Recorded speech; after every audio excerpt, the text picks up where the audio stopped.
Alright, magandang umaga na ho sa lahat natin ng mga viewers Luzon, Visayas at Mindanao all over the world. Welcome naman sa ating panibagong video, panibagong reaction, mga ka-aksyon, mga kakamping. O gusto ko lang ho na i-share ho ito sa inyo. Gusto ko lang ho basagin ang kanyang mga paratang kay Pangulong Bongbong Marcos bago ho ako pumunta doon sa harap ng Senado. Kasi nga ho, mamaya may mga pagtipon-tipon doon. So, i-covered ho natin. Kaya abangan nyo ho mga ka-action ang ating live mamaya. Okay? So, ito nga ho si Mokong. Inggit na inggit kay Pangulong Bongbong Marcos. Galit na galit kay Pangulong Bongbong Marcos. Kaya hindi niya ho maiwasan na mag-PI kay Pangulong Bongbong Marcos. Aba, sinasabi ko sa'yo, Mokong, baka paiyak-iyak ka na naman later kung ikaw ay ipapatawag dyan sa mga paratang mo kay Pangulong Bongbong Marcos. Sabi ko nga, tayo pwede naman magsalita basta sa issue lang. Pero wag tayo gumawa ho ng kwento kung hindi naman ho natin kaya patunayan na ang magiging resulta ay paiyak-iyak ho tayo sa harap ng PNP or NBI. O eto mga ka-action, gusto yata magpasikat ni Mokong. Oo. Eto, panoorin ho muna natin ito.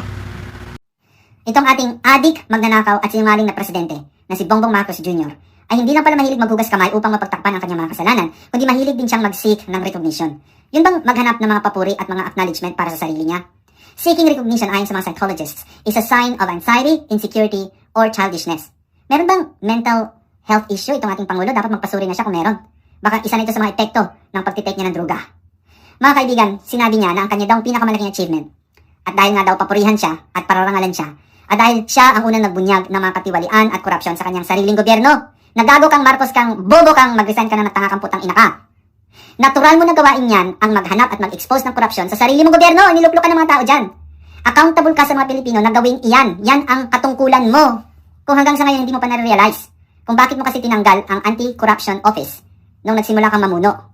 Accountable ka sa mga Pilipino na tanggalin at labanan ang mga korupsyon, hindi dagdagan ang pera ni Matibag, hindi bigyan ng suhol si Rimulya, hindi bigyan ng maraming pera si Romualdez na pinsan mo, hindi bigyan ng maraming insertion sa anak mo, pati ng asawa mo, ang mga sila Soto, sila Ruestro, hindi mo katungkulan yun na bigyan sila ng pera. Ang katungkulan mo ay bigyan ng pera ang mga mamamayan sa pamagitan ng magandang pamamahala, hindi sa mga ayuda-ayuda mo. Nagago kang taka kang bobo kang presidente ka. Gawin. Narinig nyo? Ayon ho sa kanya, baka daw ho may mental issue na daw si Pangulong Bongbong Marcos at need na daw ho magpasuri. Alam mo, sa totoo lang, Mokong, kung may mental issue man dito at need magpasuri, yung iniidolo mo, kasi kung ano-ano ho ang sinasabi niyan, lalo na ho kung galit, sa tingin ko, yan ang siguro need na magpasuri. So, totoo naman ang kanyang sinasabi na bakit tinanggal ni Pangulong Bongbong Marcos ang Presidential Anti-Corruption Commission noong 2022 ho. Totoo naman na tinanggal. Pero may dahilan ho ito kung bakit tinanggal. Para maiwasan na magkakapatong ang trabaho ng iba't ibang ahensya.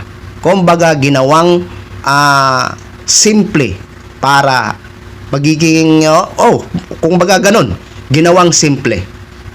Pero ang ibig sabihin ba nito, nawala na ba ang Presidential Anti-Corruption Commission dahil sa tinanggal ni Pangulong Bongbong Marcos? Hindi po siya nawala. Hindi po siya nawala. Kung hindi inilipat ho ito sa Office of the Deputy Executive Secretary for the Legal Affairs. Hindi pa rin siya nawala. Inilipat lang ho siya sa Office of the Deputy Executive Secretary for the Legal Affairs. Ngayon alam mo na, Mokong. Regarding naman sa sinasabi mong papuri, recognition, alam mo, sa totoo lang, tama ka. Dapat yung ginagawa ng Pangulo ngayon, na ang ilan sa mga sangkot sa di umano'y anomalya sa flood control scandal ay nakukulong ho ngayon. Dapat naman talaga i-recognize ho natin yan bilang Pilipino. I-appreciate ho natin yan bilang Pilipino. Dahil yan ho ang gusto natin, di ba? Kaya nga ho tayo, pabalik-balik sa EDSA. Dahil sa panawagan na panagutin ang ilan sa mga sangkot. Di ba? Ikulong ang lahat ng mga kurakot. So ngayon na, nakikita natin ang aksyon ng isang presidente. Hindi ba natin i-recognize ang kanyang achievement? Hindi ba natin i-appreciate ang kanyang achievement? Hindi ba natin purihin ang kanyang achievement? Sa amin, nire-recognize namin yan. Ina-appreciate namin yan. Pinupuri ho namin yan. Di ba?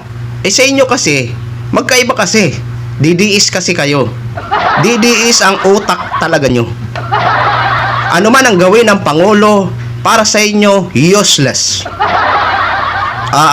Pero sumisigaw kayo na ikulong ang kurakot. Ngayon na may nakikita kayo, may nakikita tayong lahat na may nakukulong sa mga kurakot. Tapos kung ano-ano pa mga paratang nyo kay Pangulong Bongbong Marcos. Ngayon mo kung ikaw ay may ebidensya sa paratang mo kay Pangulong Bongbong Marcos na dinagdagan ang pera ni Matibag, ni NBI Director Matibag, sinuhulan si Ombudsman Boying Rimulya, sino-sino pa ba yung binanggit mo? Bakit hindi ka pumunta ng korte? Kung may ebidensya ka, mag-file ka ng reklamo doon sa korte. Karapatan niya ng bawat netizen na, karapatan natin yan, bawat Pilipino. Basta may ebidensya ka. Di ba? Huwag kang matakot, pumunta ka, mag-file ka ng reklamo laban kay Pangulong Bongbong Marcos regarding sa sinasabi mo. Hindi yung puro kang ngata. Tapos kung ipapatawag ho kayo, patago-tago, pag mahuli, paiyak-iyak. Sasabihin lang, purbios. Napakadali magparatang pero napakahirap patunayan. Di ba? Pwede naman tayo magboses sa sino mang opisyal na nakaupo dyan, maging presidente, vice president, pababa. No? Pero nasa lugar, nasa isyo at sapat na ebidensya. Kasi kung wala kang ebidensya sa paratang mo, may kaakibat po yan na pananagutan. Diba? Cyber libel. Ingat sa mga sinasabi sa social media. Hindi na ho kayo nadala ng ilan sa inyo na mga DDS creator ay umiiyak sa harap ng NBI. Humihingi ng tawad. Diba? Ingat mga kababayan. Huwag padalos-dalos dahil hindi kayo kaya saluhin ng iniidolo nyo pag kayo ay makukulong. Hindi kayo kilala ng iniidolo nyo. Pare-pareho tayo na hindi tayo kilala ng ating mga iniidolo. Kaya wag pa hara-hara na kung makapagparatang sa social media sa isang tao, abay akala mo kaya paninindigan. Yun naman pala, ang resulta paiyak-iyak. Diba? Payo ko lang ho sa inyo yan. Yun lang ho mga ka-action, mga kakampeng, gin-share ko lang ho sa inyo yan. Maraming salamat ho sa ating mga viewers Luzon, Visayas at Mindanao all over the world. Ako po ang inyong lingkod, si The Action Man. Have a good day, everyone.